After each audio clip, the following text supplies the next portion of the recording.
C'est vrai pour là, que premièrement, mon frère, on dit DJ Arafat, il a fait son temps pendant 33 ans de vie sur la terre.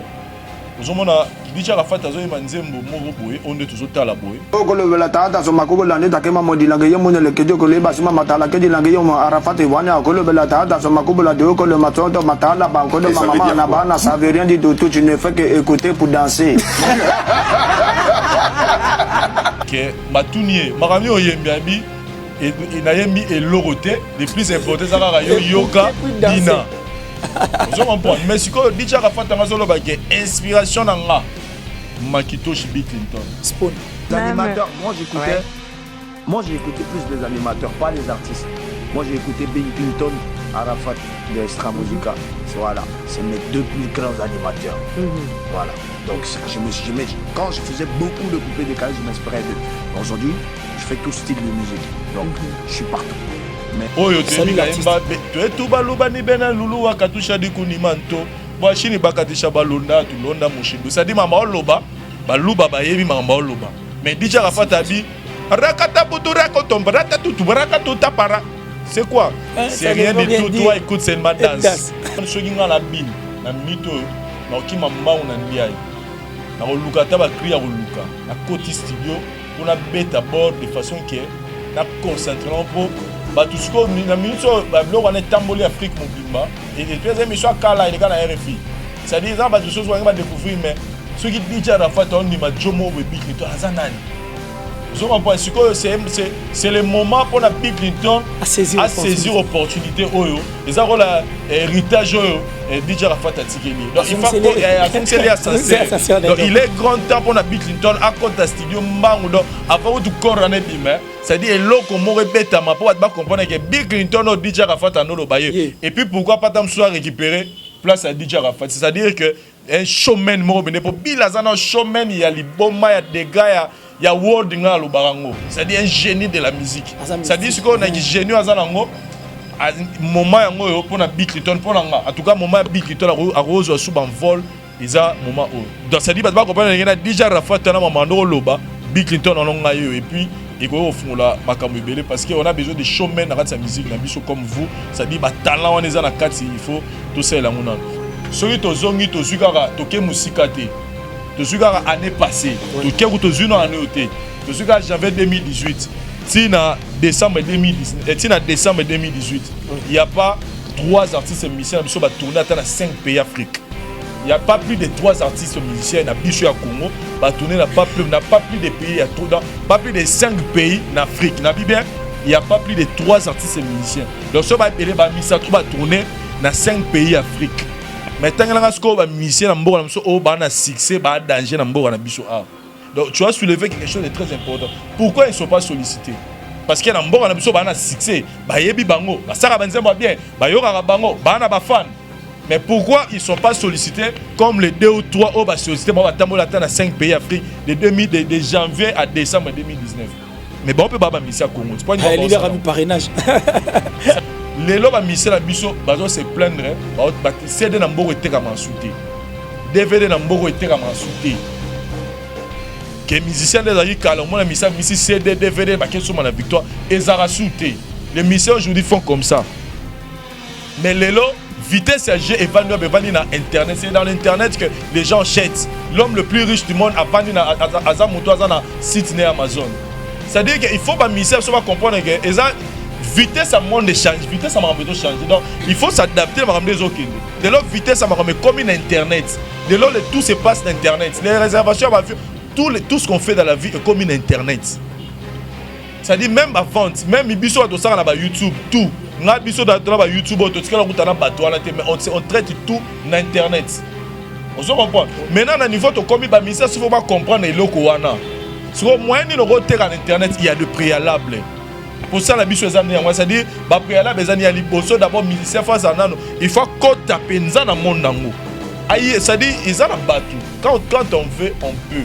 Quand on veut chercher des gens qui sont experts en matière de vous pouvez les trouver.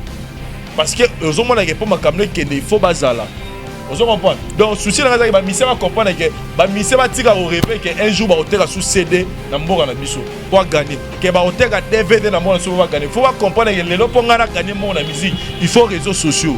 Il faut naître la musique dans la plateforme internet. Il faut dans la visibilité ma casse internet à partir de multimillionnaire concert N'hésitez pas non plus à liker la vidéo et d'activer la cloche de notification. Voilà, comme ça, c'est parti.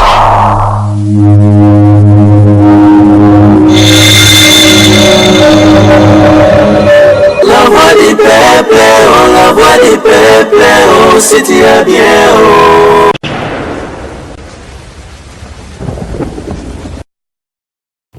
Un oiseau ne se pose jamais sur un arbre inconnu. C'est sur cette note que nous ouvrons la boucle de cette grande émission Tribunal, une émission qui vous permet en tout cas d'analyser ensemble avec nous autres là, et puis une émission qui vous permet d'être informé, formé, pourquoi pas diverti. Cela dépend de notre sujet, mais du moins, pour vous qui êtes en train de suivre cette émission, je dirais bonjour, bonsoir, et cela va dépendre de l'heure en tout cas dont vous êtes en train de suivre cette grande émission. Merci à cette grande équipe technique qui aujourd'hui est chapeautée par celui qu'on appelle Daryl Diwantezelo, comme l'a toujours dit le leader Henri Matushima, qui est derrière cette caméra, l'homme visiblement invisible, capable de manipuler 30 boutons à la seconde près. Je pense encore du côté de la réalisation où se trouve Parou Zia Esayo, parce que c'est l'homme le plus sérieux de nous tous. Vous, lui qui vous a toujours permis de suivre les images prévues et préparées pour vous. Merci à Marchevêque Medina Batutu, en tout cas, notre grande chaîne qui n'est autre que la voix du peuple. On va s'abonner, qui hésite. En tout cas, nous vous prions de vous abonner massivement parce que c'est le seul soutien. Alors aujourd'hui, dans le cadre de cette émission, ce qui est à la une, en tout cas du net, et on va aussi parler à la une de la chronique musicale. Et en dehors de la chronique musicale, nous allons parler aussi de la culture qui est la force, en tout cas, qui fait aussi la force de ces beaux et grands pays. Alors, sur ces plateaux, je suis avec mes invités de tout le jour parce que ce sont ces personnes-là qui nous donnent les meilleurs d'elles et aussi, dans le cadre d'expertise, permettre à Bisso Tosso, en tout cas, sur ces plateaux. Mais avant que tu comptes en vif et à sujet Nabisso Alelo, je vais d'abord recevoir mes invités.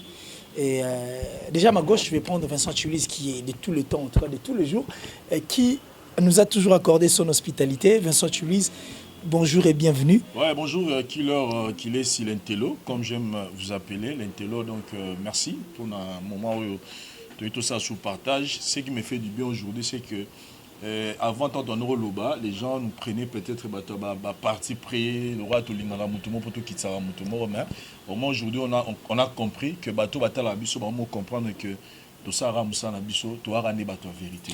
Merci beaucoup, tout ça Bato vérité. Nous sommes là avec le leader Henri Matushima, que généralement sur ces plateaux nous recevons avec ces deux casquettes en étant artiste et puis un analyste culturel, disons. Bonjour et bienvenue. Bonjour, Killer, si l'intelligence na ma solo oyo donc vraiment et puis na batutu oyo ba zota la biso na ba etando eke na bango ba misu batala biso na ba salon de coiffure ba misu batala biso na ba voiture ba misu na ba pose na misala donc batala biso na ba ndenge belé na ba YouTube akine pe donc oui honnête ba sœur na biso ba Elena Elenda donc ba batala biso minka na ba téléphone ozomona bato mosusu batala biso na ba salon pena donc po omoni lelo na kisasa mwa masolo mpe ezokola ki osomi box na yo pena otina ndako otala YouTube lokwa na télé ndenge baodilo mampu ya batala yango donc vraiment surtout yo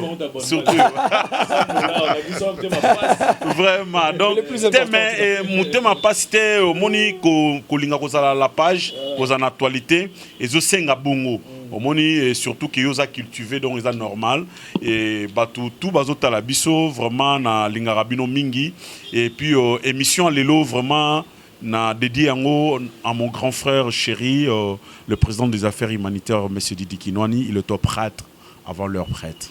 Merci beaucoup leader Henri Matushima et on revient en tout cas devant tous ces millions des téléspectateurs qui sont en train de suivre cette émission à ces instants parce que la voix du peuple, je continue toujours à confirmer que c'est les miracles qui s'opèrent. C'est bien un miracle, non?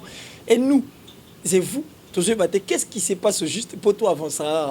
On est en train de nager déjà dans les 130 et quelques mille abonnés. C'est vraiment un miracle. Merci à Dieu, merci parce qu'ici, on est sans fétiche, totalement comprenant et puis nous faisons des choses du bon côté. Alors, avant d'entrer au vif de notre sujet, Yalélo, je veux seulement demander à toutes ces personnes qui sont en train de suivre cette émission, il y a mon épée Sabi son vol. Tout se soutenir déjà debout et on va maintenant s'envoler à travers nos ailes, mais cela sera à l'aide de ces images. Alors on suit d'abord ces images et on se retrouve tout juste après pour continuer cette émission. Parouzi Sayo, play.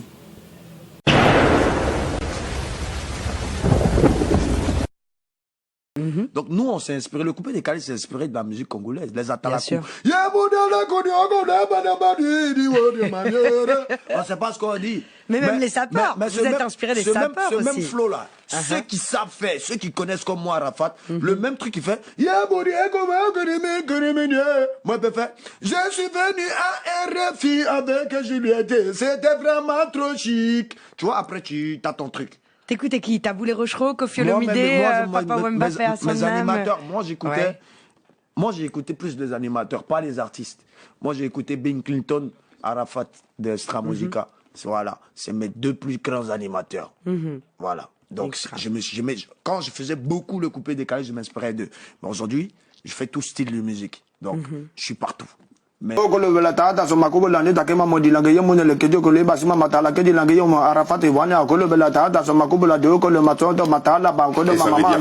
veut rien dire de tout, tu ne fais que écouter pour danser.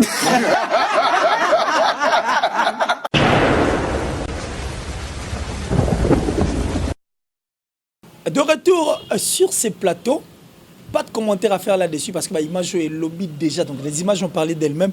Vincent Chilui, j'ai eu froid au dos, mal au cœur, des yeux un peu rougis.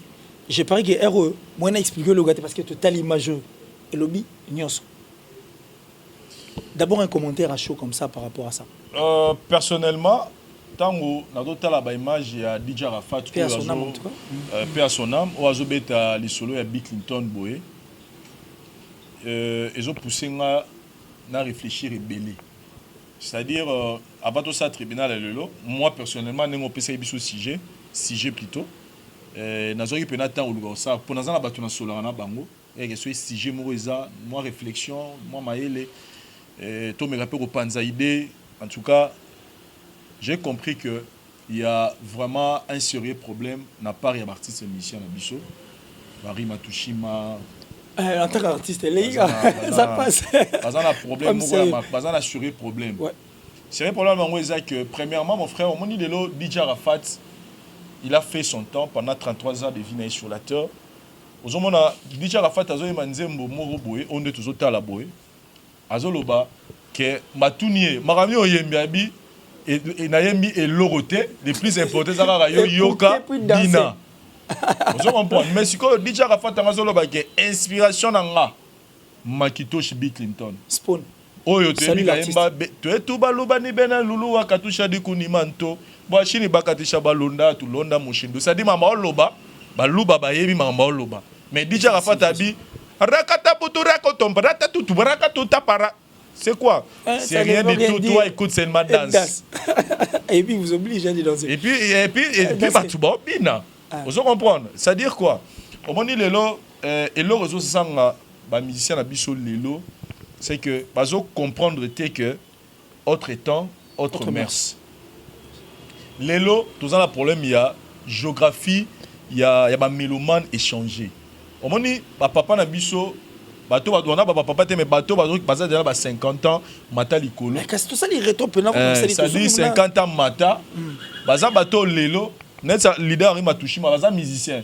Maintenant muto leader il m'a touché mané baza ba boulé neni na assurer à venir ya moi na neni na osala pour que lelo sera zate moi na za la mabele moi na za atanga bien asa ba condition mo ya vie bien. Vous comprenez? Donc lelo bato baza na ba 50 mata o ba no yoka o ba yoka ba wenge ba yoka ba zaiko ba yoka ba OK jazz ba yoka ba musique wana to leka na lelo baza susu na show wana te oyo bazalaki nango kala. C'est lelo siko vie eza na étape mususu. Voilà. Siko lelo bato bazoka musique eza banani eza ba jeune il y a 27, 28, 22 ans, 20 ans, 18 ans, 17 ans, 30 ans. C'est-à-dire que ça, jeune, azo raisonné dans nous marambo leader, marambo yo, mikolo bazo raisonner. C'est ça. Et jeune wana lelo bango nde bazo la musique. Ce que jeune wana bazo la musique lelo bango baza connecté à internet. Au coup jeune wana a 22 ans, jeune wana a 23 ans, 25 ans, et ça la moi sto mobile au coup na WhatsApp, azan Instagram, ana Facebook, ana moi à côté de YouTube, c'est-à-dire il est temps à plus internet. Voilà, donc azan attend quoi. Vous comprenez? Et lelo sorotali l'homme le plus riche du monde. Lelo ne tolo baboiza mukolo Amazon. Batu ba Amazon ezat site mo batu basala ba cha biloko à partir internet. Pour dire que lelo internet ils ont contrôlé le monde et jeune wana. Excusez, bazana internet. Baza branché na internet, c'est-à-dire tout ce qui se passe sur internet baza branché wana. Et carrément lelo jeune wana baza pe na style na bango ya genre ya musique o bazo linga. Vous comprenez? Donc quand je parle, je dans la deux aspects. Premier aspect, c'est l'aspect de communication, la visibilité à la musicien na biso. Parce que le lot, DJ Rafat Kouta y est mélo. Mais à ça, succès au légat moto yo. À Zoua Maïle na Big Clinton. 5 millions le suga. Non, là c'est ce qu'on a, là c'est la différence. DJ Rafat, ouais y magelo roté. À Zosala, à Sali Maramba danger tia daye par rapport à moto à s'inspirer na Big Clinton autres années na Kinshasa. Oh, peut sur hôtel, besoin de que Joyo. Ana talanga ba bill so telega bill pa matemi bo kada poso ba nobina. C'est-à-dire au sentir Joe ana musique katinai. Vous comprenez mais qu'est-ce qui fait la différence? C'est que na zonga na kati internet on a bana wana suko bazana ba genre ya musique oyo bango ba s'intéresser na yango. Et puis na kati internet lelo musicien so total côté visibilité na communication meilleure place à la visibilité na communication ya musicien lelo neto sur la siko et en internet. Et ça, la montée libanda donc, ceux qui musiciens pénal la posa à sala mambangu, ayeba na mambangu, on a besoin de visibilité dans les amakas de communication à côté d'internet. Parce que bateau yo, bateau consommer musique, le bateau va côté ba Twitter, ba nini ba iTunes, on a ba na resoma na ba Amazon, ba blog tout, ba sport libre, ba blog tout bien ba plateforme internet, ba tenga ba nzembo. Bangonde ba côté, on n'a jamais père mo boy, limbisanga père mo ba 50 ans. A boule teta msumo mapele ne mo bo asoma yekota na ba musuku tu se na nous oh Amazon so manze mon Amazon so na iTunes donc ana tala ngo perturbé en tout cas mais ba jeune lelo ba osala ngo baza connecté yango moni lelo ba droit ba ndona biso mona ya vena biso nani vena biso dans la te vena biso nani le cap maître Gims Daju yango moni ba Daju ba ye maman mona minita kotanga asali mamoro disque d'or malamoro ba disque platine ba disque diamant pourquoi parce que à comprendre que public na yé et en internet ça dit marketing na makasi et ça ma niveau ba réseaux sociaux c'est la raison pour laquelle que bana wana ba jeune wana ba 30 ans ba de 30 ans qui tati na se bangonde bazo consommer musique wana et yango moni le ba musicien belé bazo pourtant le que le mode phobie qu'est-ce qui fait que Koffi Olomide asali a che photo 200 000 likes et 200 000 likes mais Maître Gims a 5 millions de likes. C'est-à-dire que bango babanda batimbela kopona depuis tongo ba comprendre déjà que makambo vitesse sa vie ya makamezo kende le kuna. C'est-à-dire photo kende kuna. Donc musicien Léon na mboka na biso. So ato yemba no le rôle Rossignol, le rôle yo pena donc faire écouter bo yemba te. Papa tabule écouter yemba te. Oh nani papa wemba kuto hamwana ngape na mungo na ngadongi Angelou Sima. Soki kaka ba musicien na biso ba continuer ka na système ya ne ba obetali ça dit ba musicien so batika na musique ya wenge o ba obimali parce que la musique ya wenge finga seka chola ça les mission moko pupola mutu mais l'essentiel kaka ya zaka na mungongo zaka na loko so zaka na loko esilité or lelo roye ba no royemba te ebsanga Davido mungongo ya mba voani Davido David Serge Benoît mba voani. D'ailleurs, il faut que ça peut endormir. Mais ce qu'on a réseaux sociaux, David a posté ta photo qui est après 10 minutes. Pourquoi? Parce que bah communication a bien la visibilité et va dans les réseaux sociaux. Et là, il y a ministère de la Congo en général. Il faut pas rectifier. Aujourd'hui, c'est pas avoir une belle voix, mais ça les musiciens ça a danger. Non, il faut avoir des stratégies, il faut viser la visibilité, la communication au niveau des réseaux sociaux parce que la preuve est que l'homme le plus riche du monde, les lois à niveau internet, c'est Mokolo Amazon. Et puis de l'autre côté, qu'est-ce qui fait la différence entre Lelo et DJ Arafat et Bill Clinton? C'est que Lelo, au moment où la musique n'a pas évolué, dans la génération. Au moment où la musique, il y a loi Moya Beta en 1968. On a eu tout le pont, on a vendu la père mort, père en a soigné, on a baflé moi Gaïa. Sorti boulot, on a dit musique à la musique à Tangwaka. Il nous a embêté à un niveau impossible. Ben c'est au mot de Rokaba. Polo, yaka sodo. Ah, sodo Rokaba. Wera, Rokaba Jibé. C'est tout ça à jour. Tout ça à jour. C'est une musique à Kala. C'est-à-dire que Lelo, faut voir que musique yango a rumba. Tobi te ba to beta sur rumba te pour leader côté la linga mara mwana te. To lobi te que ba to beta sur rumba te. Maintenant on peut ce exemple moko. Même la chanson qu'on fait c'est là on quand mon moko boité tika mutu na penza moi kimia nzemba gaz maweto oh lingini nye chéri lingini nye soki pe bambongo yani la rumba mise à jour. Place Maestro. Vous comprenez, c'est-à-dire que musique en aura ya rumba mais bon parce qu'on doit adapter en na génération ils ont la musique il est même la musique badaju basaka. Mon bébé mon bébé ce qui mon bébé ah mon bébé en fait je vais ça va m'échapper. Vous comprenez, c'est-à-dire que idée on nous idée on a besoin mutabanango titi le valo R&B rumba même. C'est-à-dire quoi quand rumba on a mais ça dit bon lukake bana bato ba bima lelo ba se retrouver na musique wana et une bonne communication au niveau des réseaux sociaux à papa na étoile na yo en tout cas musique est pour mutu nyonso. Merci beaucoup Vincent. Monique lelo ba DJ Arafat ba utiliser le wana azangi na communication na visibilité ma casque côté na YouTube na ba réseaux sociaux na tu vas comprendre que yeba ki yango et puis musique na e bande ko s'adapter. Sur le tel sentir qu'il cherchait à s'adapter par rapport à jeunes et donc il y a un moment que il a copié Bill mais a dépassé Bill. Voilà, et puis il faut mettre en tête que quand bien même cet artiste est parti, mais du moins ses enfants, j'ai parlé que bien sa femme, sa famille, coup de chapeau et puis merci encore une fois à l'artiste. Alors, leader, avant que n'appelle son micro, j'allais dire un truc qui est pour moi important, l'Isuzu. C'est-à-dire disons de c'est-à-dire une personne à l'art avant là zambon akina on est logote anolia ndunda mo bala mitamso mafuta mbila mais soit comme dans il change automatiquement changer régime alimentaire on a comme africain c'est Saint-Georges comme le moi fromage tout en oubliant que ndunda ndai damas donc ça dit ndunda c'est incomplet so zula roko baksa mo mbisa okaka moi ni continue nango eza nanga ya changer yango ne bank ça rappelle biso et puis yango ebomara mo batebele. On allait aussi le dire pour notre musique, puisque c'est la rumba. On a dit que la rumba n'est pas mauvaise. C'est-à-dire on peut continuer à jouer cette musique, la rumba, pour y avoir une identité. Mais si peut-être que la rumba, tu peux améliorer, peut-être qu'il y a un groupe qui peut s'améliorer. Pourtant, tu peux voilà, surtout la communication, ouais, possible. Parler aussi de ça parce que télévision, ils ont un vitesse information.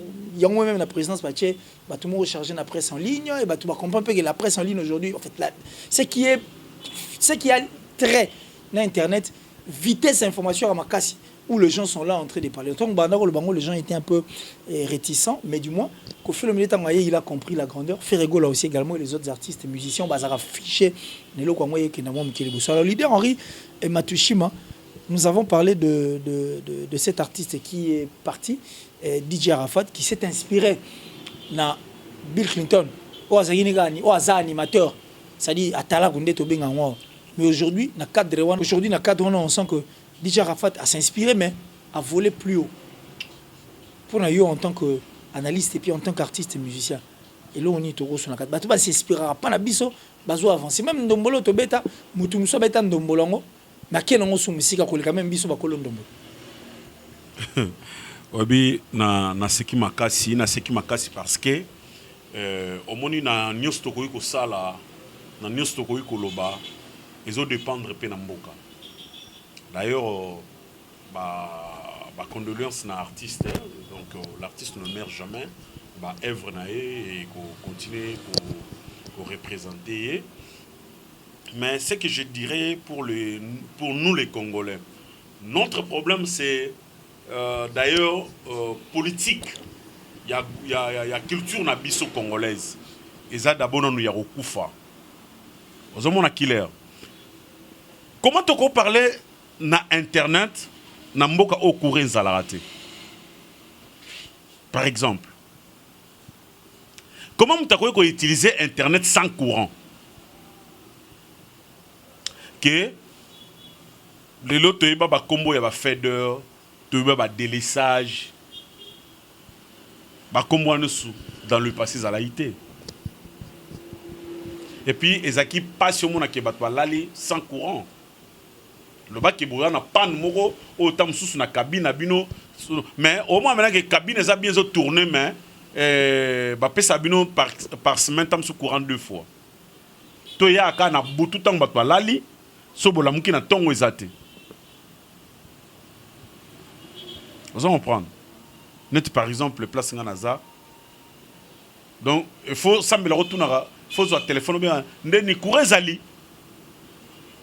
Na 21e siècle ozora téléphone tunara ndé na pas coureza parce que ce coureza te tam so s'ennuyer au fond non quelque part kota ba killer qui laisse le quoi ba na courant si so kuna courezongi OK so ipe zongi to lexica motan pourtant OK no keka kola la mbala moko eza déjà ba handicap ya makasi ozo ko freiner évolution ou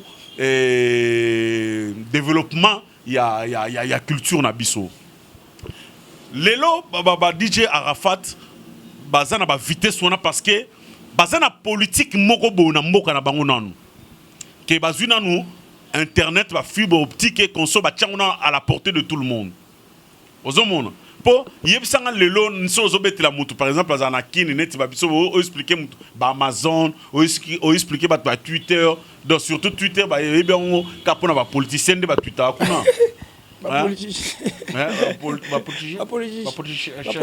donc bangonde ka mutu basayela yango ozomo po bango bazana ba courant na bango mo bakana ba panneau solaire na bango bakana ba groupe na bango bongo biso batu ya classe ya C to vivre ndeni donc je mona que lelo eza normal parce que ba DJ Arafat bazala moi likolo tamsu par rapport à Bill Clinton mais n'empêche que Bill azaka Bill. Vous allez comprendre. Bill Clinton azaka Bill Clinton a la force naï. Politique ne ya mboka na biso oto senga lelo n'émission oyo. Vraiment na gouvernement oyo kobima lelo bacha penza un enfant maison. Ça veut dire dans la culture, dans le ministère de la culture, bacha pena muto et bi culture oyo ko vendre donc non, vas-y. J'allais dire ceci parce que quand on parle de la politique culturelle, c'est vrai que la politique culturelle, il faut ça là. Mais l'artiste, d'abord, il faut aille belonia zano maboko parce qu'il on n'est pas vendre assurer mine d'or. Quand un artiste ne sait pas et c'est encore un autre danger. Même si on mettait une politique culturelle, mais ça serait compliqué pour l'artiste. Il y a pèse sous ce loro bisoto zozela. Na surtout makambo te le bien. Killer. Obi nandimite ke omoni mutu zaka mabe azane lo côté mais mutu aza déjà na un donc na lobanini mutu aza déjà na lipa so pese nguba asana au moins ambiance bien on comprend même Bible lobby ke mutu asali taliate mais mutu aza na déjà na mo eloko so baxé zone par exemple nga Henri Matouchima naza déjà na voix naza déjà na écriture hein. Et puis, na yebi de yako sala nzemba bien, na yebi de yako sala clip bien. Mais et là qu'on y autant de choses ont manqué. Ça on a il faut l'état nabiso a appeler ça artiste ba moyen parce que mon toi déjà net biso boy au monde on a la œuvre, on a makambo tout, mais il faut un bon politique pour en faire vendre l'artiste. Au moni les lots ceux qui bandent d'économie sous base na ba vitesse ya internet wana et ça parce que ils ont de bons managers hein et puis milliers na bango déjà il y a culture ivoirienne et ça na ba songi tene mutema mabe onu sezana oneto ezana Congo ozomo na Congo et ça passe pour muninga msusu afungolela muninga porte par exemple ozomo kendenge eza ke na okazu msusu venanga awilo longomba abeta lisolo na pesembo te kotazali les grands awilo que ba nigérien bazalara soki a signé contrat moya sponsoring a kangela baninga ne o ba ya na sima porte ti On comprend. Il écoute au contrat t'es que ne côté kuna batona ba signer contrat moi bien au côté apena label wana par exemple tona na société wana machin mais biso sikoyo soka omeka ko signer ka contrat na net na exemple boutique a pas au dilo mampuya au signer contrat au côté donc o gile mulniax ndenga za na de Bruxelles nga ya boyo oh te ya kota te yeso akoti nga na longwe to mona ba histoire net ya ba Jean-Pierre ça ba to belé ba yebi ozo comprendre que ba misu so ba signer ba misu ba ko signer te na ba bralima na ba bra Congo to yebi ba histoire wana siko yebi sanga culture na biso e ko mata ndenge ni tanto to pasana ba relete ozo mona donc tala le loso tali na tala ki vidéo mo sur net ka OK ennemi ya DJ Arafat ya kosarana te mais tant DJ Arafat a koufi akelela na makolo ya mama ya DJ Arafat parce que apona ya perdre frère na ye au mona donc musique après mes familles sa famille akekolela na makolo ya mama ya DJ Arafat donc problème est ça que le lot l'artiste il faut pas travailler ndenge Vincent Utoloba faut kota pena na milieu wana ya net yango zo mona biso lelo totika tenter tout le temps to ça la mise en jour tozo kota maleme malgré que na to komi na niveau makasite mais to ya maleme donc nazo conseiller na ba artiste nyonso lelo vraiment que internet ndeza makambu lelo faut ko kota na internet parce que internet nde yango o mona po neti mutuloko la Bill Clinton Mutuloko DJ Arafat azota la témoignage nae que yeso aza o azali c'est Bill Clinton mais Bill Clinton yemo penenga zana kota fandi fo lobelae ezo lobelae est-ce qu'il y a une question encore une question voilà alors merci beaucoup Vincent Chuli j'ai parlé que tant leader Raoul Obawana Henri Matoshima a décelé moi bleu remoré belé Katina donc pour les leaders en tant qu'artiste musicien et puis na po analyste mais plus à côté artistique pour naïe ceux qui feront la tâche difficile. Les artistes et musiciens, tout ça les différences. On a DJ Arafat qui s'est inspiré. Tout artiste va s'inspirer dans la musique, va évoluer à ma casse. Pour les leaders, ils ont politique culturelle, ils ont le thème mabé et tondi et puis courant et ça rappelle ce défaut. C'est-à-dire le tout à jouer. Le tout en tout cas, ils ont joué. Ça, c'est ce que le leader a dit par rapport à Yalikambo. D'après toi, en tout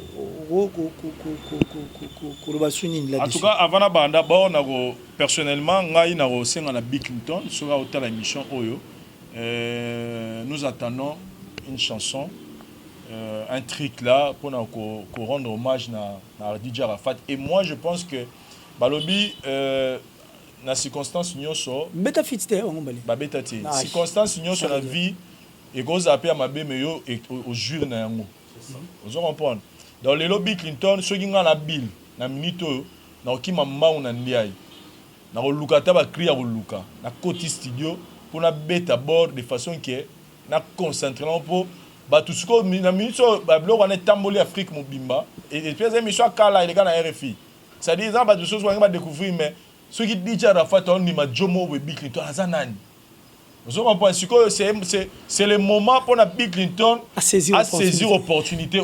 Ils ont l'héritage DJ Arafat à Tikeli. Donc il faut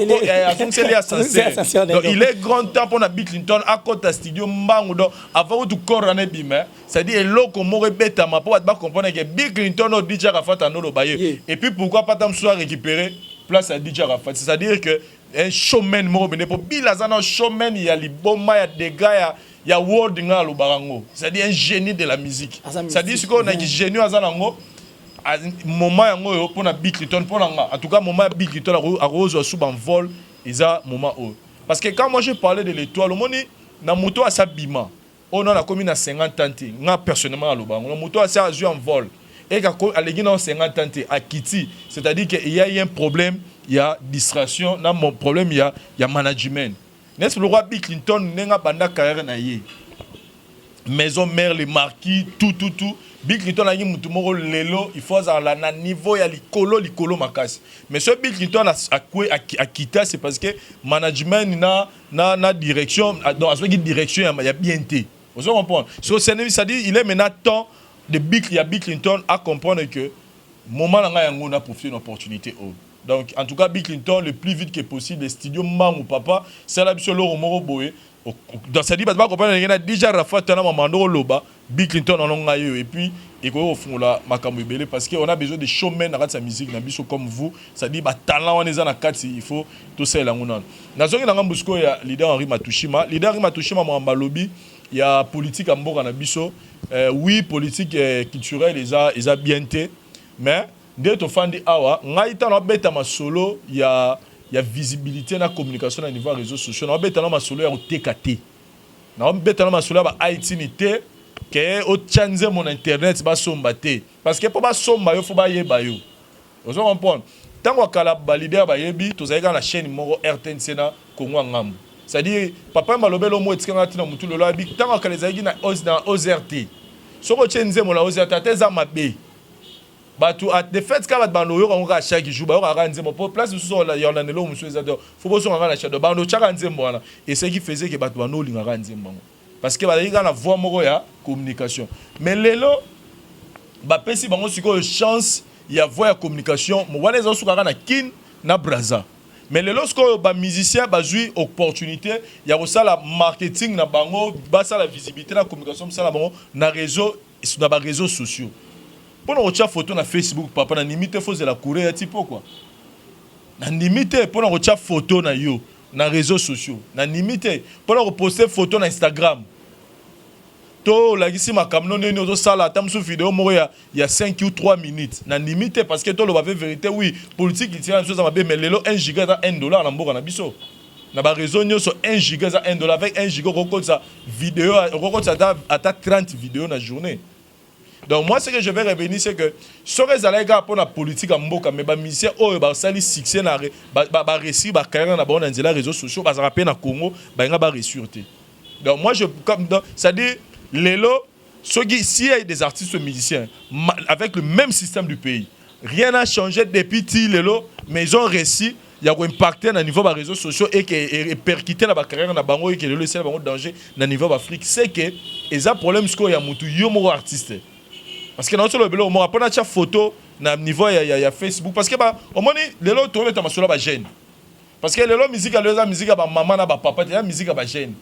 Ça dit jeune hermo boy a autant la paix musicien na la tindeni. Ça dit moi photo on a paix, moi vidéo on a paix. Donc ça dit tu musicien faut faire on va faire rêver batu. Ba doit monde on pas comme yo, on se comprendre. Ça dit na style na yo na façon d'être na yo na makamno da on peut savoir tout elengi no moko boy ça crée des fans et ça ba musicien mususu mutu so la ndake ka pona ninga lataka ça dit za fan na musique n'était mais ba na se plara ninga lataka amona ngo mutu so ko na musicien rapo so ka ça l'interview ne façon lobaka na se plara na intelligence ça dit tu peux rose ba fan belé na niveau ya libanda à travers kaka baspe wana tout na loba ça dit musicien faut à travailler visibilité na communication na niveau ba réseaux sociaux tant plus tu as des followers plus tu as des gens qui aiment ta page plus aux assos lancer loco ba tu belé ba aux ala connecter aux on connaît le roi maître Gims attention à 6 millions de personnes ba ma page na arrive ezaki terre à l'amke le lolobi on a 6 millions té abanaki na 0. Il a travaillé avec l'équipe pour que ramener Batou, l'intéressé, aimer page n'est pas comme on a 6 millions. Et après avoir atteint 6 millions de personnes, ce qui est l'euro nomo, il y a Haïti, il y a Batou, qui nous sommes l'euro na Haïti, il clique 6 millions de nyoso. Attends-moi 1 million par Robimati. Vous gagnez combien? Non, ok, malé, s'il vous plaît. Ouais. Bon, gagner combien? Tant que Dieu on est à poster à niveau il y a pas lien à YouTube na ekuna. Ah ben non mais tant que lien à YouTube, abi cliquer regarder les clips. Attends 6 millions de personnes tant à cliquer. Est-ce que pour ça 1 million en une semaine ils ont problème? Ils ont problème. C'est là où moi je ça dit musicien ça dit au moins RTN 16 aux RT Zaraka ça dit l'unique moyen eux permettre battre ba musicien yebana. L'unique le meilleur moyen facile et possible derrière moi. Tant les dans sur la courant la non. Oui téléphone est déchargé mais je pense pas que pour musicien travailler place wana ils ont coûté ming. J'ai parlé aussi de toi, c'est vrai que Moutamtazan étoile là mais déjà ils ont moyen ils ont facilité et pour arriver à ce niveau, il faut être bien entouré. Il faut avoir de bons managers, il faut savoir avoir un bon communicateur pour que Batouba s'intéresse pour que Batouba parce que ça a été au sali page il y a Facebook, au tché ba photo et s'il et puis bon, dans la page Facebook, on aller aimer ma page tout ça et ça na bateau ba yebi, qu'est-ce qu'il faut faire bateau ba tangela ba bloquer ba réseau na bazar. C'est-à-dire un communicateur expert dans les réseaux sociaux bazali.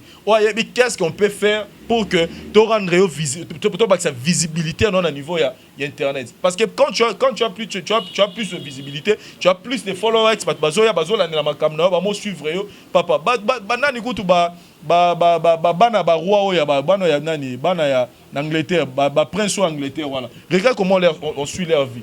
Bon, on a même à ma base, même à ma base, pourquoi? Parce que ma caméra, moi, ça plus d'un niveau, il y a des réseaux sociaux. Vous comprenez? C'est-à-dire que ce que je dis, c'est ça. C'est-à-dire il faut jouer sur les réseaux sociaux, mais travailler avec des experts à la matière pour que au cours de niveau. Parce que les autres au Tekami, tant au coin na Cameroun, bayebi, au coin na Nigeria, bayebi, au coin wapi, bayebi. C'est pas que non na yebara danger, na zu clip na na trace kitoko, na na B1, na un clip, ça dit pour nos musiciens, c'est bon, j'ai bien chanté, rumba na kitoko, ba s'intéresser non. Hier, ça dit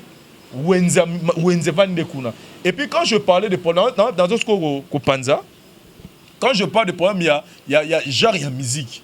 Genre il y a musique il est là, pourquoi? Parce que bajen, so tchelinga nzembo ya tabulei. Na banzembo tabulei banzembo kala. Na tchelinga nzembo tam so tchelinga Titanic. Nga on préfère wa Titanic parce que Titanic eza musique oyo parce que eza musique on a kuta nango. Lelo ba rumba bando beta manango kala. Mais tant ko felo mida yegi na chachu. Ozomona ke rumba kaka et là on changer la moté mais on sentir texte na ye à s'orienter mingi na ba momi. On comprend à cibler basi. Allez, abakisi siko quand na rumba ngo babakisi moi milangi, abakisi moi ba phrase, c'est-à-dire ayene loko moko boye. OK, et ça lié moi différence na ba ya na ye. Ma obetenega rumba. On comprend. Lelo ne tolo ba boye nde to vana muto boye ngo azati na Kinshasa musique ko mosa succès mikolo komi ba gaz ma wete ba innocent ba lume ba lobelanga français je na do manze ma lobelanga français donc ba jaka ba musique wana et ba ne ba otala ngomi eza ba jeune parce que lelo eza musique ya ba jeune wana baza connecté na internet ça dit bangonde et là personne sanga lelo ba misela ba beta lelo yang wana j'allais même dire ça ça dit que ba misela ba récit ba tant na bango et coquille. Mais bazo là la peu côté les réseaux sociaux. C'est-à-dire que bazo liaté. Ba sa musique mo bon na sali succès mais a gagner le côté. Donc bango pe ba na problème mais le sotali ja musique za consommer le za musique ba jeune. Ba gaz ma wete wana ba blo wana le kana ba trace wana ba jeune wana. Ouyu. Donc ça dit musique wana est gagné. Pourquoi? Parce que bango ba sa musique a sikati. Bagaz ma wete ba innocent ba lume ba ça ba musique a sikate ba zuka musique ba yaya ba jusqu'au ba niko ba adapter ngo par rapport ya jeune ba jeune ba yo musique lelo. C'est là où moi je suis maintenant par rapport ya bato ba monique il faut ba beta rumba ko beta rumba c'est bon c'est notre musique et aussi la identité na biso mais beta sko rumba moko boy à tenir compte c'est que lelo za sous musique ya wengete parce que génération sous wengete to na génération mususu. Moi je suis convaincu au plus profond de moi que Innocent Balume nenga banyana succès libela. Je suis convaincu à mon fort intérêt que Gaz Mawete nenga banyana succès parce que ça dit bango ba récupérer ba OK nango. Yango monisco ba yaya ba na sima. Ba rolo ba te to fanda po ba Gaz Mawete ba été parce que ko fait 40 ans de succès. Papa Wemba a ça d'ailleurs succès parce que Papa Wemba il faisait quoi? Il s'adaptait à chaque génération. Papa Wemba musique il y a kala mais tia d'ailleurs a tikali kana de génération en génération. Vous comprenez donc il est là ko ba misé la biso ko faut ba sala ngwana ba luka na ba mingo to ba zona ba capacité to ba zala ngo ba comprendre le système à dire que géographie ba mélomane changer. Ça dit mélomane les lois a besoin il y a genre la musique au ba faut ba s'adapter nango ko s'adapter ngo ba te ke ba kitite au contraire ba au matin. Merci beaucoup leader Henri Batushima, j'ai parlé que Vincent Tunis a pensé je pensais qu'Alinga Komawate parce qu'il y a eu une question qui m'est traversée comme ça en tête. J'ai compté d'ailleurs te poser, mais du moins le combien ça passe. Donc j'ai parlé qu'il faut combiner na YouTube, na Internet, na la rumba mise à jour. Dans les phrases en fort, mise à jour. Maestro Fabregas, de là où tu te trouves, salut. Et je crois, pour ça j'ose croire que cet album va faire fureur parce que c'est faire partie de la liste de l'album. Donc ça dit le meilleur album au Congo. Alors le leader Henri Batushima, Oui, qui Vincent, tu lis très bien. Toi, on a tribunal, hein. Toi, en tant qu'artiste, libre arbitre, et puis libre dans les propos, il peut libre également dans l'intervention. Qu'est-ce que tu en dis? C'est-à-dire, s'adapter à la musique actuelle et aussi être un peu plus actif. Donc, ça dit beaucoup d'adrénaline dans la moto, ça, là, de façon que tu tapes dans YouTube. Donc, énergétiquement parlant, ça dit que tu as l'adrénaline. Ça dit que tu as YouTube, tu as un texte. Ça dit la mise à jour, na rumba. Déjà, on a des garçons à mise en jour, on a des amis mise en jour. On a parmi les jeunes qui ont rumba R&B. Qu'est-ce que je dis? Les bossons dans Mboka. Voilà, ça passe. Donc, et là, lapsus, ça passe. Donc, ouais. Donc, on a bêta parmi les Batali bossons dans Mboka. Donc, au moment où Bilo Msouneti Vincent Lobby qui problème à courant, oui. Téléphone est constant 3 jours, tu peux la rater. Papa, vous avez couraté une semaine sur le téléphone. rectifié, pardon. La Côte d'Ivoire courait Kendara. La Côte d'Ivoire va la fibre optique. Tout ça, la internet, même si on a négocié. Est-ce que vous avez sûr Makambolo? Non, non, Makambolo. Au courait Kendara. Va la fibre optique. Est-ce que vous avez sûr? Non, vous avez sûr. Vous sûr. Congo Brazzaville, vous avez la fibre optique. Tribunal, comprenez que c'est le tribunal. Bandeko, on va dans la Côte d'Ivoire. Pas comme la biso dans les commentaires. Pour que ça va bien. Ceux qui entrent dans la raison. Bon, le problème est que ce que le bongo et on m'a bêté. Ce que le bongo est on m'a bêté. Mais et l'homme se foyer pas. Fali Poupa. Azana plus de comment on appelle ça? Plus abonnés, de gens qui suivent. Est-ce qu'il y a l'équipe Kofi Olomide? Ayebaki makamwana par exemple liboso Kofi ngana landa Kofi Olomide na digital pan na tilo kolé. Abinga kutu kopo na yebi yango te mutalaxi nga ngweza fali.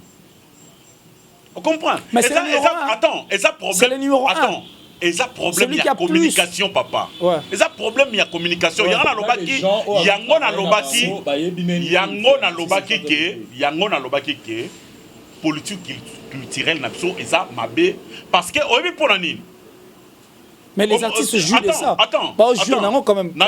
Tu vas être autant comme le Fali le faire, il joue de ça. Mon frère. Non, absolument quoi. Je vais pas comprendre. Omoni, ce qui culture, il y a beaucoup qui tambola bien.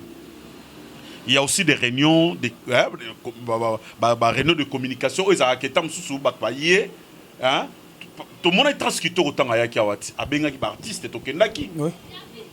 Il y a aussi des forums et des conférences où ils ont dit que loko moroboye asikeye ceci c'est là patati patata parce que moutefo allait informer. Au moment so moutaza informer te makamso oye bangota.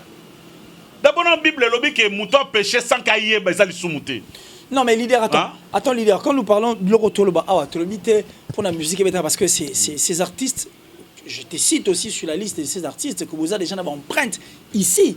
Tout le bureau pour un moyen comme Marisa que Batou Balibana quand vous partez pour livrer des concerts et pour Arabi nos problèmes.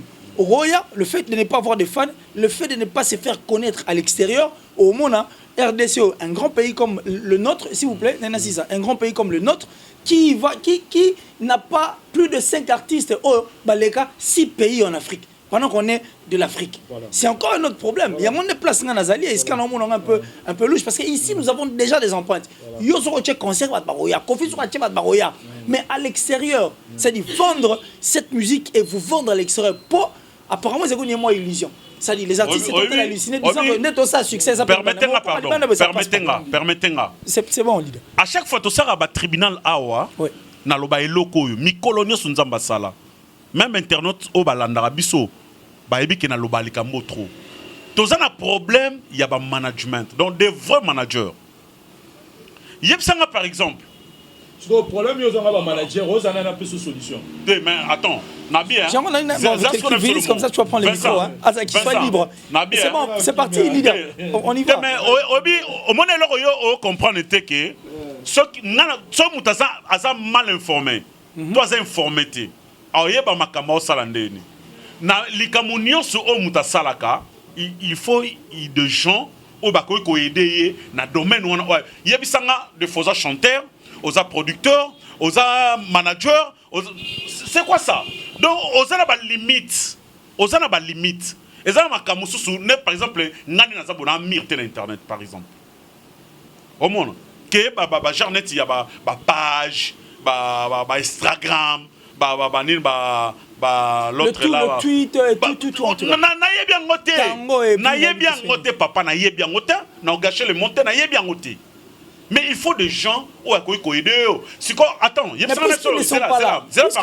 attends, mais il y a un tomé kamuke muke. Voilà. Si qu'on a sur le moro que nana moyen parce que moi j'ai pas de moyens. Mais j'ai l'art. Est-ce que toi comment? Si toi nazana moyen mais nazana l'art.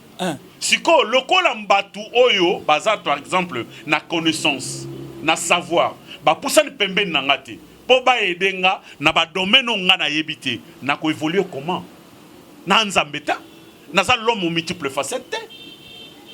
On comprend. Donc il faut qu'à mutu au moins la voix du peuple peut comme Lelon des Abo parce que il y a qui na Vincent Mobouazalaki et puis il y avait des killers et consorts. Comprendre. Donc et là qu'on est là qu'on est zalarawana et sengaka il faut avoir un coup de pouce. Il faut que toi tinika et là qu'on monte ko tambola sans que entourage zala batwa zala. Le longa na grâce par exemple il y a Ozana Vincent Pembe nanga qui a aidé ngana mo makamsus on a yebaité. Bon si ko bateau ba ibi bazangi bateau baza ce qu'on a connaissance ya internet. Par exemple le grand Koffi Olomide, les grands Koffi Olomide, les monuments, les baobabs de l'Afrique.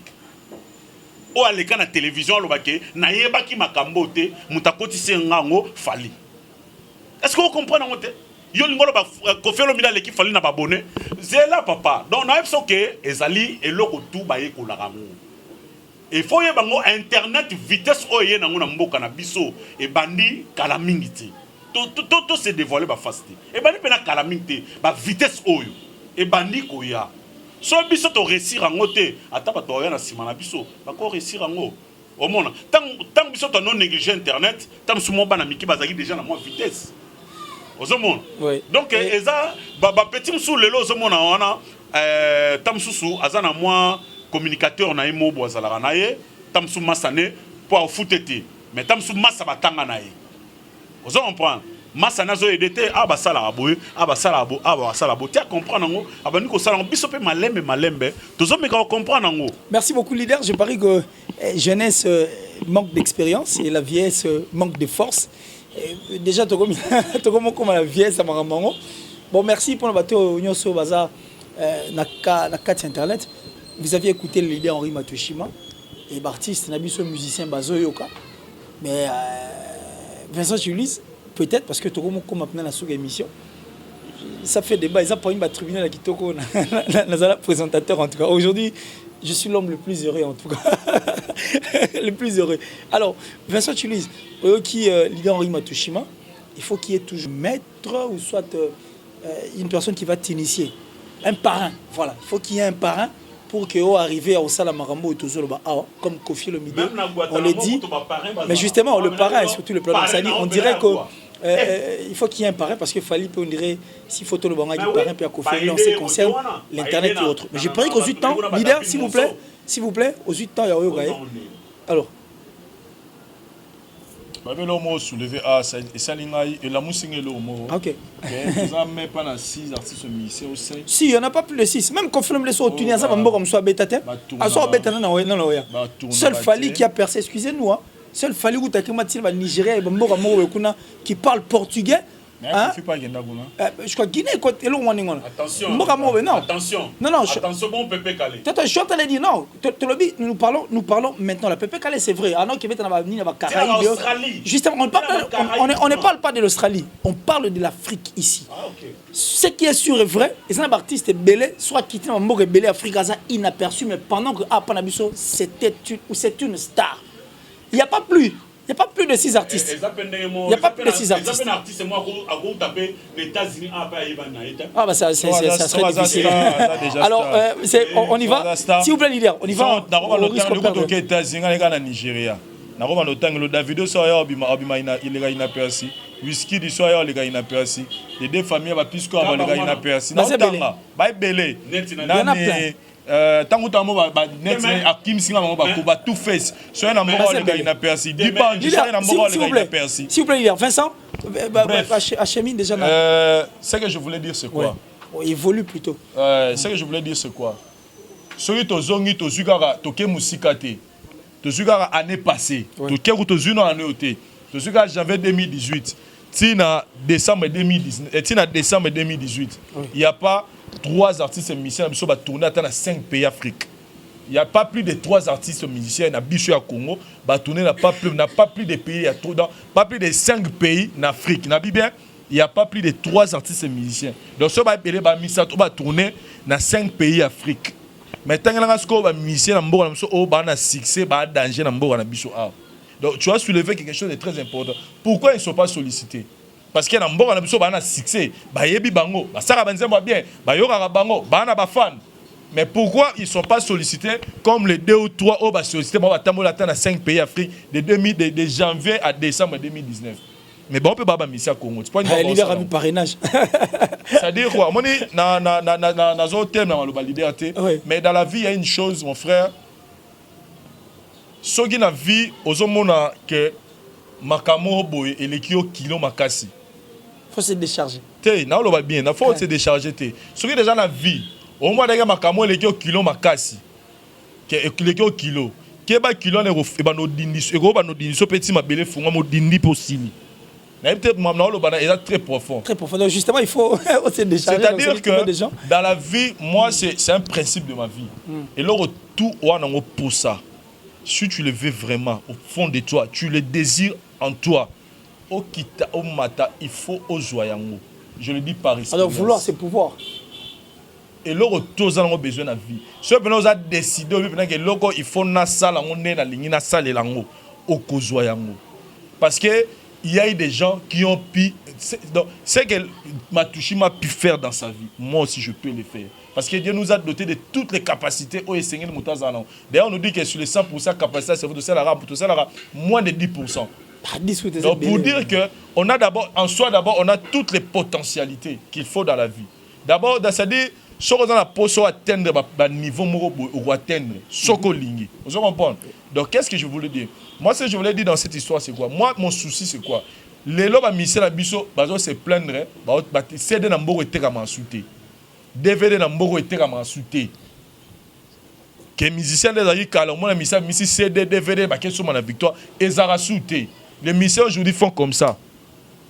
Mais les lots, vitesse et vendu dans Internet. C'est dans l'Internet que les gens achètent. L'homme le plus riche du monde a vendu dans site Amazon. C'est-à-dire qu'il faut que les musiciens comprendre que vitesse à monde change, vitesse à monde change. Donc il faut s'adapter à des autres. De l'autre vitesse à monde comme une Internet. De l'autre tout se passe dans Internet. Les réservations, tout ce qu'on fait dans la vie est comme une Internet. C'est-à-dire même à vente, même biso à ça na YouTube, tout. Na biso da YouTube, on traite tout dans Internet. On se comprend. Maintenant à niveau to comme ba misa, il faut pas comprendre les locaux wana. Sur moyen ni le terre en Internet, il y a de préalables.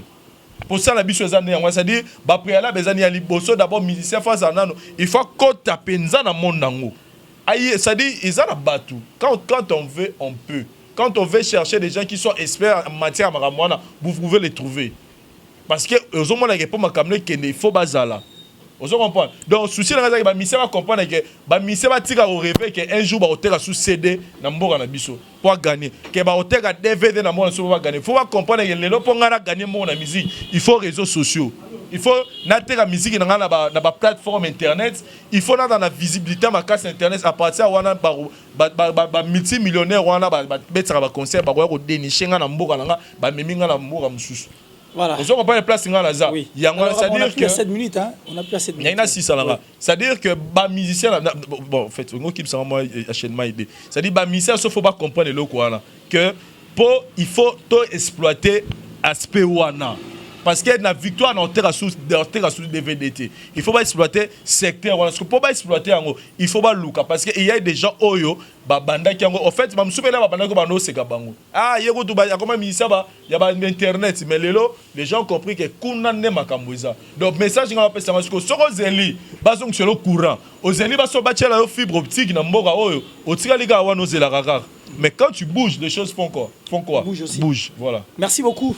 Merci en tout cas. Et puis va adapter rumba na bango. OK. Rumba wana to linga ngo mingi mais va pesa ngo vitesse moko boye ya opeke moi jeune moi na moi 18 à 19 ans pe a mona ya musique na bango. OK, Nivian Henri Matushima micro nabite Oloba mais Oloba en fonction vraiment gaina Oloba on va vraiment chuter on est il nous reste quelques vidéo nango. Tiens, toi vidéo la vidéo ma minute bigard.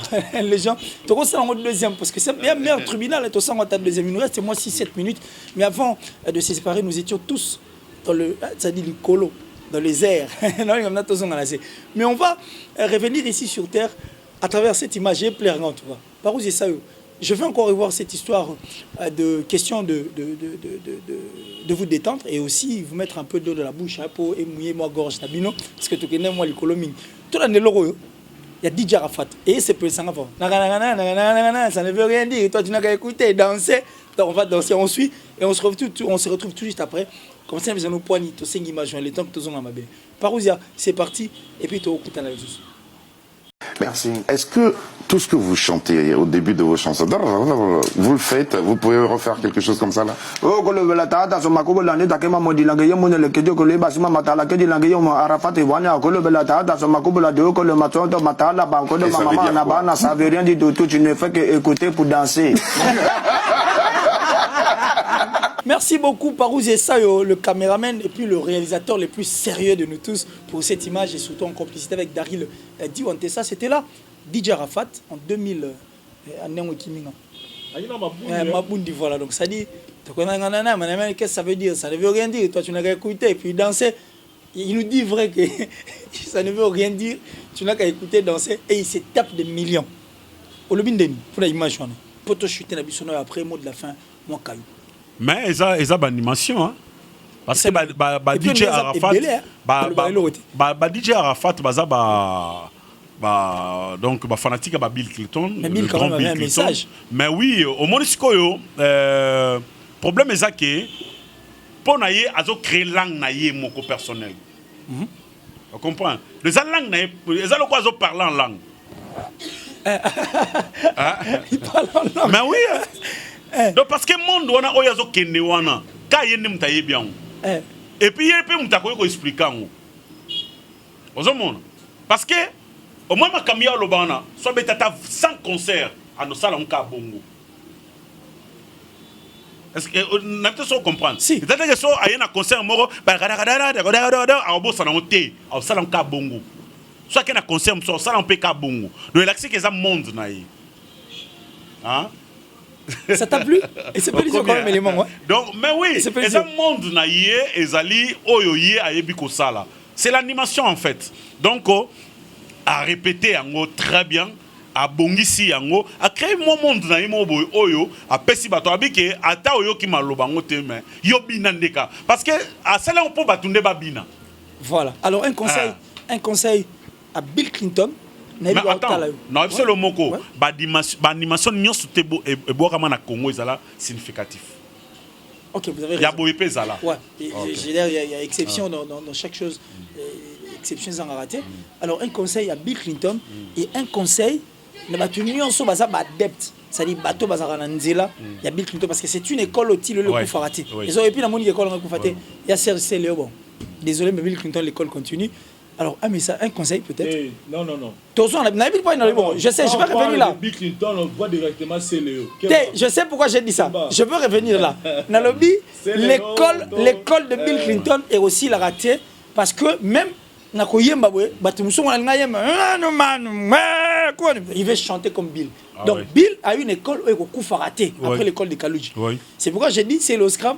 Il est grand temps aux pour béton et ça. Alors là, un conseil. Donc conseil Zaka qui Bill Clinton ndenge Vincent Lobaïke il est grand temps à zongela flambeau na Yowana parce que Afrique na ma campagne ya ko faire danser et ma Bill Clinton. Wala cop na yi. Donc à zongela ngo lokola petit na ya azongeli ascenseur. Donc à profiter sur koyo ania tapena que maman na kosikibota pe na poya muta ba kosikibota donc abeta pe na maman na kosikibota wana ba bien mais okuka ba se retrouver abeta pe na maman na kosikibota et que ça là vraiment bien kaka bah ivoirien te mais ça la pe ba congolais pourquoi pas l'Afrique entière donc problème tout ça nango ezaka ke il faut avoir de bons communicateurs hein musique na biso ezana problème oyo et zolinga ekende na kokufa mais kokufa te parce que la musique congolaise c'est la force de l'Afrique en fait donc il faut qu'à bosser au moni makamsu to sololi awa eza tribunal main et pesinga soupe mo ba conseil ngamoko intérieurement il y a comprendre peu mo makamsu donc au moni lelo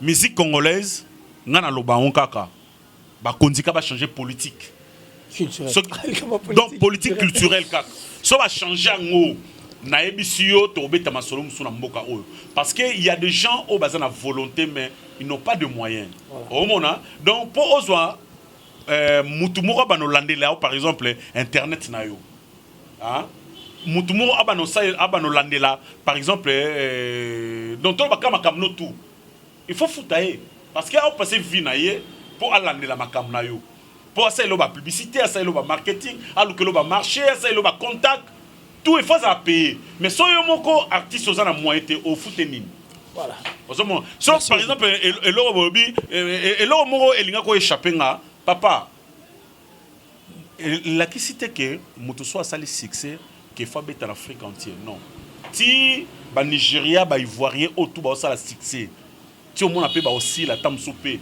ba beti peta mususu na Afrique en mobimbati merci le message on a yo on a lobela no kanga data lelo et lobité que na ba mboka ona ba yibanité ti ezaki ta mususu ba condition oyo et ko commissaire côté kuna et comité to ba yeko lukaité mais côté kuna azana bato ba yokakaé ozomo ponga na kopé ce exemple neti ya ba grand taboulé bah ça ba maman na ba succès ba betati na ba Chine mais ça peut na ba mboka musu Afrique ba komaté et ça ba ko so pe ba pepe calé a bouger Afrique na niveau saranaté mais comment en Afrique mobimbata ok mais n'empêche hein soit comme mboka na mais oui mais akoko kaka kokoma na nyonso te eza impossible alors Matushi Henri salutations, moi 2-3 personnes parce que tu les minutes. Moi 2-3 personnes, bon. On a ramtabate belé, bon. Vraiment, tu et le non, il y a ça dédicace. À Katine, ok, c'est bon. Alors, l'image, c'est en fonction de cette image, au total, ça te dit quoi? Et s'il faut peut-être donner un message? Non, moi pour l'image, je pense que j'avais déjà tout dit. Et Laurent Rina Loba, les lones de Loba Boé, mission a presque tout. Au bas, on a succès. Dans la page Facebook, dans la Instagram, dans la blog, on a tout. Mais ce qui est arrivé parce que on a sous-estimé bateau ba travail na banté mais ba luka penza bateau oyoyo et sengeli pona makambo oyo. De notre on a conclure na que CD était comme insulté. DVD faut oublier. Maintenant on est dans tout ça dans le monde il y a internet où tout se passe là-bas.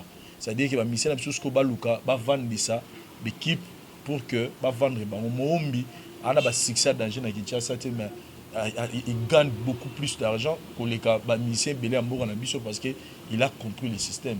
C'est-à-dire que OESA important pour la mission ambition lelo biso on a pour ça va lire en musique.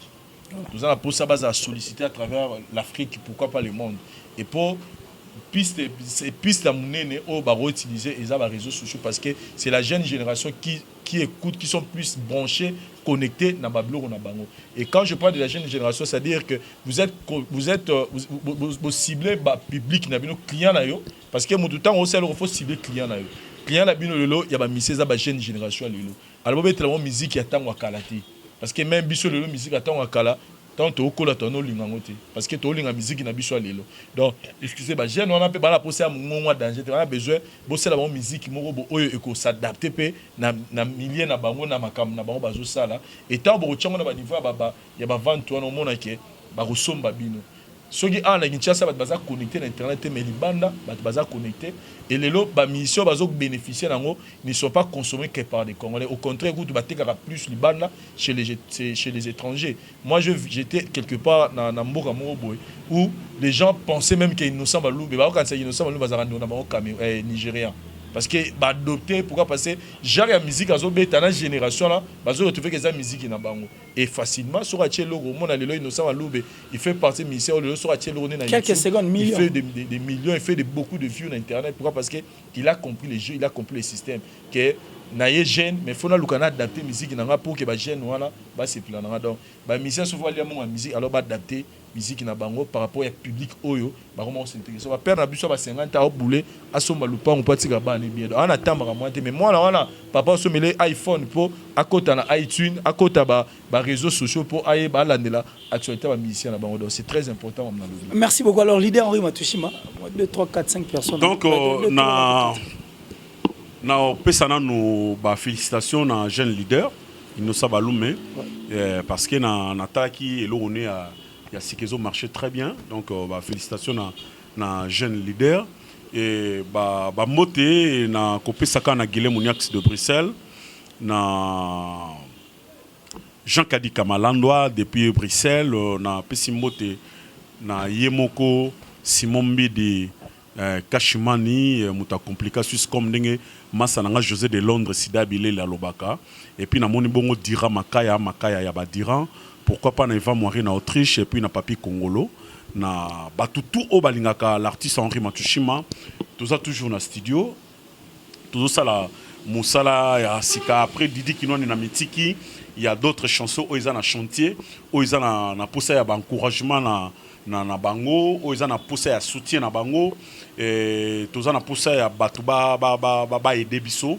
na ba moyens financiers na ba idée et pourquoi pas na ba matériel donc pour nous contacter biso numéro na biso zakaka plus 243 ya Willy Moucheni code ya mboka donc 00243 ya Willy Moucheni 9 98 09 53 40 00243 ya Willy Moucheni 9 98 09 53 40 pourquoi pas à mon vieux Dani Dende immortel et puis na pesi motena Elena hein, donc Elena yé aza mwana mwasi mobo oyo abota mara mokolo moko na moi quoi so moni faut sepela donc vraiment na pesi ba mote belé kota zali azotala biso na kermesse baoba donc on a pesi ba mote belé et pourquoi pas penser na Odilo Mampuya exemple à suivre. Il y a maman Rachel Mosolongo ba fantasy et sika oyo et pesa biso opportunité au sala tribunal na Kasavu Boana na direction Gambela na ko ya venu au pala 24 donc ceux qui boye wana donc bozala satisfait parce que place pena oyo bilamba oyo biso to lati oyo fanara donc nga pena na lati bonga na latarana exemple boutique et pourquoi pas na Vincent tu lis quoi il y a pas latara donc et pourquoi pas na pièce maîtresse Tigana Zoreta il y a maman Zizel ba mbote ebele pourquoi pas kolata na qui ne swague pas ya Tigana Zoreta. Merci beaucoup. Merci beaucoup. Alors Vincent Chuluise, rapidement. Yo na mona maman. Tenga mingi kopa la perdon. Na luka ba tout bana posa ba payer ba plan na Dubaï. L'autre la posa somba. Tu n'as pas de semaines vite fait 2 semaines là papa. Ada posa somba voiture, somba biloko construction, somba ba batterie donc tout ce que vous avez besoin d'acheter na niveau à Dubaï.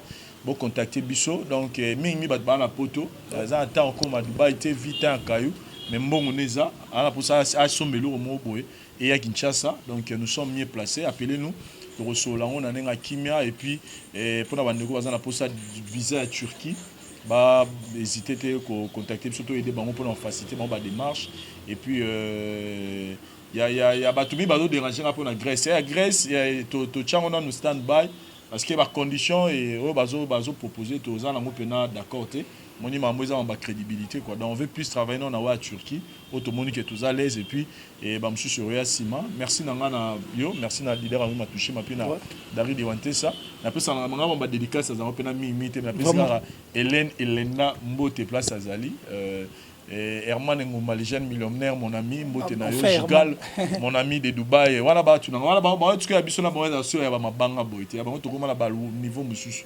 Donc, moi, 2 semaines, bon. Yannick Bungibo, Winner Star Mobimba, Winner Star Cargo, Babi, agence. Tant d'habitude à ma solo, agence Zara Moko, Winner Star Cargo, place où. Ma soleil salama on a bateau peut bala pour ça comme sur place dans Dubaï toujours ça peut toujours faciliter peut obtenir ba visa na niveau Dubaï toujours faciliter peut bateau oye aux la connaissance té aux la place né no ibineni ba ça va na Dubaï pour aider le maramtu dans Winner Star et ça agence ils ont regorgé ba activité belé na carte donc vraiment sans hésiter ba contacter Bisso. Vraiment merci. Ouais leader, on a presque na pesa kaka mbote asuka na autisme sa double parking. Pour nous aller une grâce on a PC Mbotete pourquoi pas na jeune maître Michelin Ndemopi ba condoléances belé na serna biso Pachan Dekila ou a tout ko perdre 3 personnes dans famille donc ba courage et belé côté Azali. Voilà. Merci beaucoup. Donc on rappelle la PC sous Echeveri Mouzangu. Le très spécial du sénateur Adonis Ngambani Mbotebele place Azali. Merci beaucoup. Winner Stars Cargo aussi il y a des gens qui doutent. J'ai parlé que moi na mi pèse le roi Kobaye. Peut-être moi 2 semaines moi vite fait hein la commis la zongi maman c'est une réalité. Comment dire moi maman ba Dubaï et na mbora ba na on a sentiment parce que moni ozo bimisa mbongo ebele c'est dit il faut avoir un beat au Kenya kuna. Alors merci beaucoup Vincent Turuiz pour ta disponibilité. Merci beaucoup au leader Henri Matushima pour la disponibilité. Merci na batutu balandi biso. Maman Jedida, depuis l'Allemagne, maman, merci pour tout. Donc, l'un de vos fils, en tout cas, qui est ici. Et je salue tous mes frères, en tout cas, qui sont là, en Allemagne. Merci encore une fois, maman Jedida. Hélène Mireille Garcia. Maman. Maman. Maman. Donc, maman. Attends, salut Naépé. Et salut Naépé. Et salut Naépé. En tout cas, donc salut, t'as de là où tu te trouves depuis là. On dit là, ma pouille, il s'appelle suivre. Allez, ah, dis-le, ma pouille. Dis-le. Ma pouille a l'exemple à suivre, et puis bah tout. J'allais. Legacy Mauricio. Ok, Legacy Mauricio, salut, de là où vous vous trouvez. Mais un dernier message. Dernier message en tout cas. Donc je dirais, on va se retrouver très prochainement. Mais Mbasima Tozung, il y a Moussaka. On va revenir pour toi. Moussaka Blanchard. Tozung Abna Ponayo. Dossier Benezali. Tozung Aponayo. Tozung Abna Ponayo. Il fait. On va revenir sur lui parce qu'il est parmi les personnes qui ont ruiné Jibin Piano. Tozung Abna Blanchard Moussaka. On va parler avec lui. Comme lui, il insulte. Il va insulter, mais nous, on va dire des vérités. Et puis Tosuga. On va se dire au revoir. On se retrouve très prochainement, en tout cas, dans le numéro. Portez-vous bien. Bye.